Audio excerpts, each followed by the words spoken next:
पत्नी बार बार बोलती है कि मैंने सुना है तुम्हारे मित्र द्वारिकाधीश हैं, तो उनके पास जाते क्यों नहीं हो? तो सुदामा जी कहते हैं वो मेरा मित्र जरूर है, लेकिन मैं उसके पास इसलिए नहीं जाता कि मेरे पतले दुबले शरीर को देख करके, मेरे फटे हुए वस्त्रों को देख करके, मेरे मुखाकृति को देख करके कहीं ये ना सोचे कि गरीब है, कुछ मांगने आया है। मैं इसलिए उसके पास नहीं जाता। बाकी मैं नित्य अपने हृदय से उसका स्मरण करता हूं। लेकिन आज पत्नी ने हठ पूर्वक सुदामा जी से कहा कि आज तुमको जाना पड़ेगा। अपनी पत्नी के हठ के आगे कुछ ना कर पाए और श्री सुदामा जी द्वारिकाधीश से मिलने के लिए द्वारिकापुरी गए। 7 दिन तक चलते चलते चलते चलते सुदामा जी ने एक जगह जाके पूछा, भैया ये द्वारिकापुरी कितनी दूर है? तो किसी ने हंस के बताया, बोले द्वारिकापुरी का रास्ता तो आप कम से कम 60 किलोमीटर पीछे छोड़ के आ गए हो, वहां से भी कम से कम 100 किलोमीटर द्वारिका है, कब तक चलते रहोगे महाराज?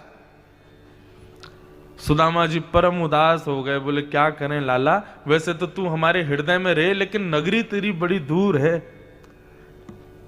फिर भी श्री सुदामा जी महाराज एक नदी के किनारे हाथ की तकिया लगा करके सो गए और बोले, हे लाला, मैं तो तेरे पास आवे में सामर्थ्यवान ना हूं, लेकिन तोकू यदि मुझसे मिलना हो तो तू यहीं आ जाइयो। और ऐसा कह के सुदामा जी जैसे ही सोए, थोड़ी देर में नेत्र खोल करके देखा तो जय श्री कृष्ण नाम की ध्वनि हो रही है। चारों ओर स्वर्ण के आकार के बने हुए भवन दिखाई दे रहे हैं, सबके मुखमंडल पर जय द्वारिकाधीश, जय श्री कृष्ण सुनाई दे रहा है।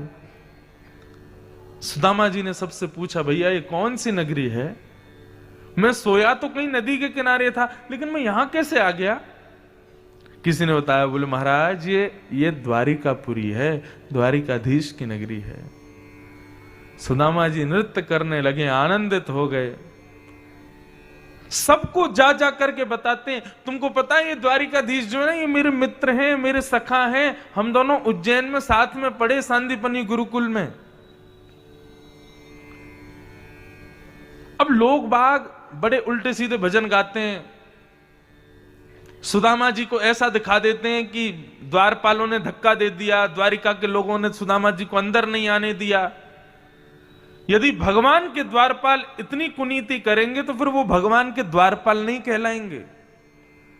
जब भगवान के द्वारपालों में ही इतना शिष्टाचार नहीं है कि ब्राह्मण को इस प्रकार से अवहेलना करेंगे, तो ऐसे भगवान के द्वारपाल हो सकते हैं? आप विचार करो। ऐसा बिल्कुल नहीं हुआ था कि धक्का दे दिया, फेंक दिया, सुदामा जी को मिलने नहीं दिया।